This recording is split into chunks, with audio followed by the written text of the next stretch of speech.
Do you wish you had more time to discover how to understand yourself? Do you wish as a parent that you had more help understanding your kids? As a parent, the importance of understanding who you are is the most significant thing that you can do. If you understand the personality frameworks of the many personality tools that are available, then you're on your way to self-understanding, which in turn will give you greater understanding and empathy for your offspring. Let's look at what your MBTI personality type tells us. It talks about how each of us have a different way of gaining energy, taking in information, making decisions, and approaching life. Hippocrates' temperament theory teaches us that understanding the combination of mental, physical, and emotional traits of your behaviours can help you communicate more effectively and build stronger connections. In my last podcast, amazing guest Jackie Coban briefly outlined the 9 Enneagram types and how these 9 types are based on our core motivations. I'm Kate Mason, and welcome to Parenting and Personalities. This is the podcast that connects you to the ones you care about the most.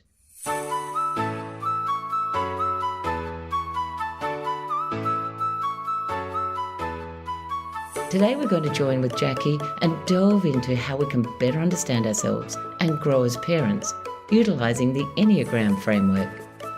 Jackie is a heart-centred giver with a remarkable sense of purpose. She's a triple certified coach who helps people reach goals through increased self-awareness and emotional intelligence. Her down-to-earth approach provides a safe place for the reformer, the giver, the achiever, the individualist, the observer, the guardian, the enthusiast, the challenger, and the peacemaker to take their place at the table, whatever that means for them. She's an obsessive learner, avid question maker who believes that everybody's personality is dying to shine through and dominate the world. They just need to be asked the right question.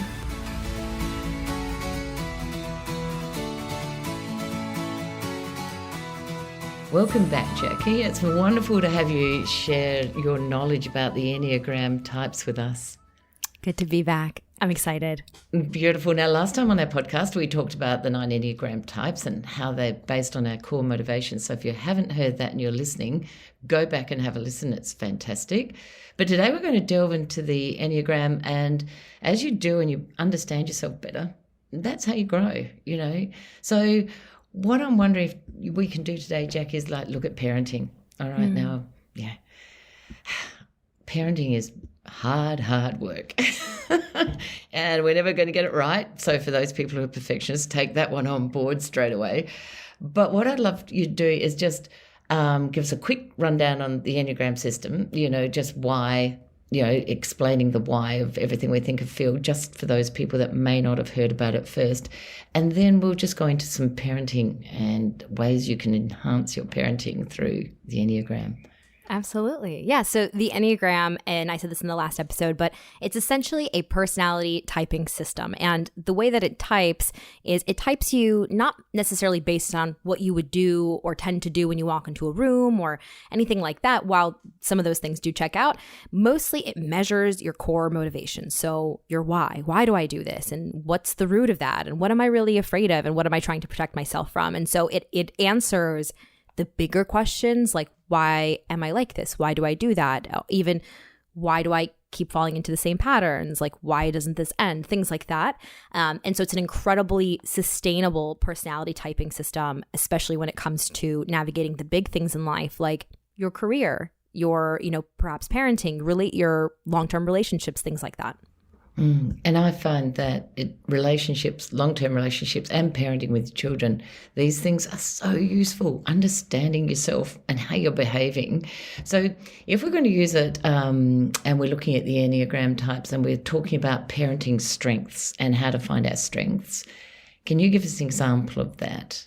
Yeah, no. So I would honestly say, as far as, because I can touch into a little bit of the different strengths of each personality type, but the first thing I'll say is, when you don't really escape your core motivations or your fears, but you manage them throughout your life and they become less of an issue, right?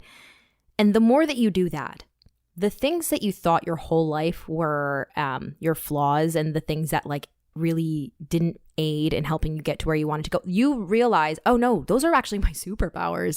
Those are my superpowers. And like a muscle, like an arm in a cast for 10 years, that muscle is going to atrophy without use, right? And so that's number one. I think your superpower is in parenting, especially when you're talking about the Enneagram, your superpower is the thing that you thought was your flaw the entire time. But when you manage the fight or flight or the reaction around that, it's different. And so, look, I'll give an example. One of the running jokes about the Enneagram 8 is that their superpower is superpower. Their superpower is just being themselves because they're strong and they're there, right? And so some people like make fun of 8s for being like the bull in a china shop and like this, that, and the other thing. The truth is, if they got their core motivations managed and in a good place, that's standing up for themselves, that's standing up for others, that being BS intolerant, excuse my French, things like that are actually superpowers when we're not wasting our time throwing our core fears at them, from which there's very little to be protected, by the way, right? And so different like superpowers, I would say, or strong points for each of the types. I'd say the order and the structure in ones is excellent for kids. The love and the nurture that comes and the warmth that comes from 2s. The you can be better that comes from 3s is incredibly encouraging for kids. The individuality that comes from the 4 that says you be yourself and that's all I need you to be. The do your research and don't do anything half-assed. Yes, you can. Yeah. What's the phrase? Don't ever half-ass 2 things, whole-ass 1 thing. That's very much a 5, you know? So that type of principle that comes from a type 5 parent. Don't trust everything that you hear. You know, trust your gut. Those types of instincts come from a 6. One of my uncles is a type 6 and like one of the closest people I have to a father since my father passed. And that was one of the things that he's taught me is always keep your 90% to yourself when you're figuring it out. Right. And I was like, wow, that's smart. That's good advice. Type 7s are really, really fun parents. And I think people, and that's not their only superpower. That's not even their most incredible superpower, but type 7s being a fun parent, like for a kid who's trying to figure themselves out throughout their lives, the freedom to have joy is the biggest key into individuality. Because when a child is in pure joy, they're 100% themselves. Like you never see a child experiencing pure joy and being somebody else. Right? Yes. Yep. So they need that in the 7. The type 8 challenger, like I had said, that superpower of being able to protect, to stand up for, to be there. Like, I got you. That I got you power is incredible in the 8. And the type 9, I know this sounds like a little bit of a circle, but one of the things I notice a lot about type 9s is this commonality that, you know, because they've kept their opinions and themselves to themselves, they feel that the people around them don't really know them. And that's a devastating feeling. But I always notice that the children of 9s, like they're very intentional about you do something for you, or you do something. Is this you? Does this sound like you? Does this feel like you? And they don't let their kids fall under the different things that have hurt them. And so that's so incredible about the 9s is that they see their kids. They see their kids. Yes. Yeah. So they're kind of giving the message that they haven't necessarily received or recognized in themselves. They're giving it back to their children and making sure that they are seen and recognized in that sense.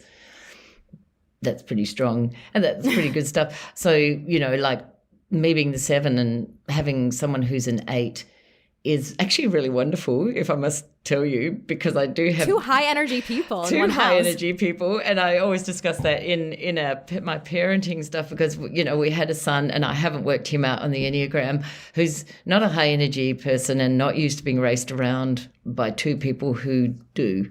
And the best knowledge was finding out about our temperaments and stuff at the time, now this, and balancing ourselves to make sure that our child wasn't rushed and in a chaotic environment, growing up all the time in a chaotic environment. Because when you talk about the 8 being a protector, I think that Paul's actually quite a balanced in a sense of he takes care of himself, but he really takes care of his family. We're well taken care of.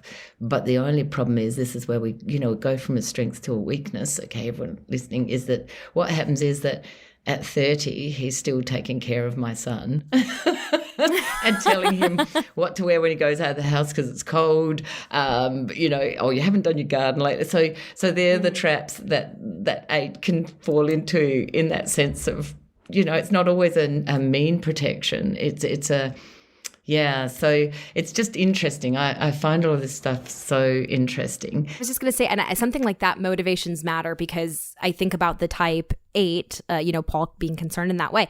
And then I think about the social 6 who presents almost identical to the 8. Almost identical. That uncle I was telling you about, social 6. So the motivation matters, but yeah, anyway, sorry, please continue. Yeah. Well, that'd be really interesting. So this is the kind of thing that you go, well, you need to get yourself typed professionally, because then you can find out whether you're a 6 or an 8. Is that right? Yeah. Exactly. Cool. Yeah, which is exactly right. That's good. So at least we're showing that there's differences in this sort of thing. Now, because we often have wounds and, we do have the things that are our greatest fears, how can we stop from projecting that onto our children? Because it's easy to do. And if we don't recognize it, then we don't know we're doing it. Right. So that's the answer right there, is to recognize it, is to be honest, the blanket answer for not passing things on to your kids is dealing with them. Right. It works that way with trauma. It works that way with diabetes. It works that way with everything, right? Is you deal with it and your kids don't. You're the wall. And they're right. And so I think I said this to you when we were just quickly chatting before recording and things like that. But one of my favorite things to tell people is that the Enneagram is only for them. So it's not for them and their kids. It's not for them and their husband. It's for them.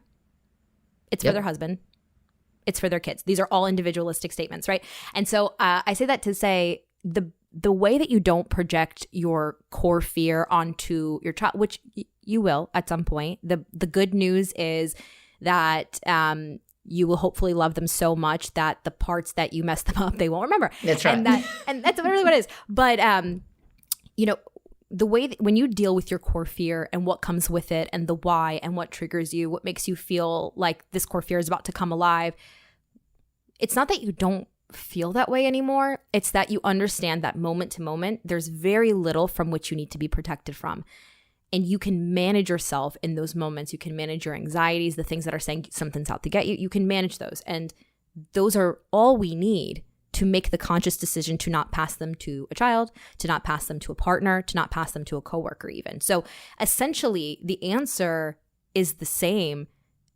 It's about making the conscious decision to deal with it. And let me tell you right now, just in case anyone needs permission, if your only motivation right now is to do something or look into something just because you're afraid of hurting your kid, there's nothing wrong with that. There's nothing wrong with that. I think if you're a parent, your superpower is wondering. Take it and run. Take it and run. Great advice. Let's talk about stress triggers. So sometimes we can't actually control ourselves. And you were talking before about hopefully our children will forgive us for all the sins that we have done. And I tell my children that I hope that they can, and I hope the psychologists they're working with will be able to help out with that. But if we have a stress trigger and it sets us off, I like to look at the reformer. Is it number 1? So I know of some people that put that perfectionist ideal on their child, and when they're stressed it comes out even more so. What's the best thing for someone like that to do if they're a lot of the time we're not aware of it because it hasn't actually happened, but that's what it is. I think so. If you are aware of it, I think to know why you do this within yourself is to answer the question of whether or not you need to do it for somebody else, right? And so a lot of times one thing that we have to understand is if the type 1 is not answering to themselves, they are answering to an inner critic. And so it's usually for them in their best interest to be incredibly hard on themselves, to stay in line and to not have to meet the maker, essentially, meet the inner critic, deal with what they have to say. And so to say, okay, I'm hard on myself to protect myself from the inner critic, that same conversation says, I don't know if my child has an inner critic and I don't need to protect them from anything by being critical, right? And so I think it's to understand. So if I was if I got frustrated at my child for not helping me, I would have to ask myself, holy crap, am I expecting them to earn my love? Because that's what right? So I think there's a little bit of stepping back that everybody has to do when the best way to say it is don't refer to them as child, refer to them as blank slate. And so if you have a blank canvas, you're probably not starting with a paintbrush. You're probably starting with a pencil, and you might want to withdraw for a sec and just get your bearings together before you maybe do a little tracing. If you do not do what you feel proud of for doing or something like that, doing something is always better than doing nothing. A lot of my wounds that have gone untreated and have perpetuated see, you're just tolerated, you're not loved, have been where nothing was made right? As any parent of any personality type with any child of any personality type, keep in mind that for an adult, survival is food, shelter, water. Yes. For a kid, survival is the connection between me and my parents or me and my family unit. That's survival. That's all we've got in terms of survival. That's all we know. And so whether you had a moment because you had a bad day at work, they just feel that in that moment, a connection has been severed. And whether you know it or not, they might start to go into their own coping mechanisms. A little 7 might go, I'm going to make mommy laugh now because if mommy laughs, then we're connected again. Or I'm going to go do the thing that mommy likes because she likes it better when I do stuff for her, right? And so I'm not saying that to stress anybody out, but I am saying that to say when you go up to a child who's contemplating how they're going to make the rift between the two of you right, and you say, I'm so sorry. This is the first time I've ever been a parent, and I'm learning this by myself. And I did this because sometimes I'm hard on myself. So I think that's the right way, but that wasn't the right way, and I'm sorry, right? There's so much value in looking small and vulnerable to our children. And it's not that the kids are never going to know who they are when they grow up because they don't have to have the core fears. They're going to know who they are. They're just going to have to never have coped with their worst fears coming to pass in their heads. Yeah, I totally understand that. And I agree. Showing vulnerability is really, really important because it allows them to make mistakes too and be vulnerable as well. And like you say, you're not bringing the tapestry of your life to them. They're a clean slate at the moment, at the time. Like you say, they have their own type, but it's not your history that they're dealing with, is it? Yeah, exactly. They have their own, and that's the goal of being a parent is we love our lives and our relationships so much that we're going to guide somebody to their own individuality and their own life. And the way that you do that is by doing your best and just creating a generally healthy, loving environment for that child to become themselves safely. That's all.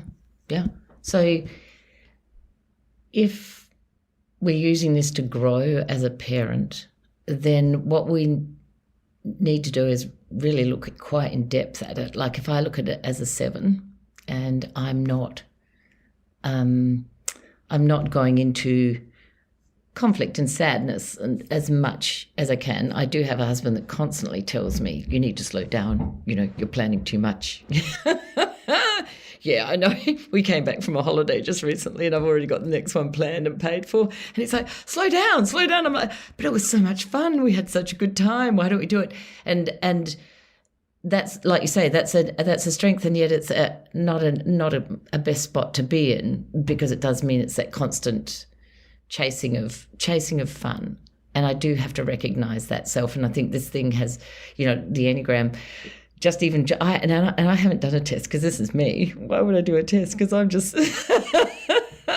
I'm just having fun. I've just looked at it and gone, woohoo, this is me. But I do have the sensibility, like I will go into it deeper because I find it fascinating, but I do have the sensibility to look and go, you know what, that is something that I really do need to hold back on. I am racing the whole time. I'm not sitting in. We've had a few people pass away recently who are very close to us. And I find it really hard to sit in that. I admit to that, and it's, very difficult to have those times. So, yeah. Yeah. And one thing that I like to, I say this to 4s and I say this to 7s. So I'm just flipped on its head, right? people don't know you unless they know you in both your joy and your sorrow, right? And I say this to 7s because they love to sit in joy, and I say this to 4s because they're very comfortable sitting in like melancholy and sorrow. And people, they need both, but you don't need to do it the way everybody does it. And it's allowed to be sad without being heavy. And you are allowed to say, hey, this is going to sit in my lap, but not today, but I will let it tomorrow. Like you are allowed to do things at your pace, and doing them at your pace and within your freedom is so different than avoiding it because you're doing it based on you. And knowing your Enneagram type doesn't necessarily make dealing with the hard things easier, but it gives you one less thing to worry about, which is, who am I? Because that question doesn't go away no matter what happens. You know? Thank you for those wise words, Jackie. That's really lovely. Thank you. And thank you for being with us today. Now, listen, what I'd love you to do is let us know about your special offer that you have for the people that are listening. I'll free reign, go for it. Yes. Oh my gosh. Tell us what you've got. So essentially, the way that I type people is I do a 90-minute typing session, and I answer the big questions: who, what, why, how, and what's next. The big questions about you. And I want to give the listeners of this podcast 50% off up until the new year, because I just believe in the value of it, and I believe in the value of sitting across from someone. And so in those 90 minutes, we're going to go into your type, your wings, your subtype, which makes a huge difference in like what you do out loud. And then you're going to get like a big stack that tells you, this is who I am. These are the key traits, and this is what I need for what's next. Sounds amazing. Might be on that myself. And the only other thing is is your pricing in American dollars or Australian dollars? That's the other thing. It is in USD, but I am happy to keep it in USD if that benefits you guys. Does it? I think the Australian dollar is higher for some reason. But no, we're low. We're very low. So I'll work it out internally to. Yeah, that'd be cool if we and then we can pop it on a link in the absolutely. Show notes. That'd be brilliant. Just had that thought, that's all, at the time. No, that's great. Thank you. Thank you so much for sharing your knowledge and your experience and your wisdom with us today. And I personally have found this whole thing really enriching in just what I've looked at it. And so I am looking forward to learning more about me and my family. And I hope that today's podcast is going to inspire others to take a different look at their personality and some self-discovery. Thank you so much again. Thank you. I hope that listening to Jackie today will inspire you to take a journey of self-discovery in all areas of personality. The way to be the best parent you can is to know and understand yourself well and feel good in your own mind and body. Self-awareness involves introspection and recognition of one's own thoughts and feelings. Understanding both these aspects is crucial for personal development, effective communication, and navigating the complexities of human interaction. Work out how you can turn your weaknesses into your superpowers with specific reflection and practical application in all areas of life. Take charge of who you are. Keep learning and growing. No one's perfect, and who would want to be? It's the imperfections of life that create our most joyous moments. I'm Kate Mason. Thank you for listening to Parenting and Personalities. If you've enjoyed this episode, we'd love it if you could leave a rating and a review that would help others learn about the podcast. If you're interested in discovering more about you and your family's personality types, you'll find my book, Who Is This Monster or Treasure in My House, on Booktopia or Amazon.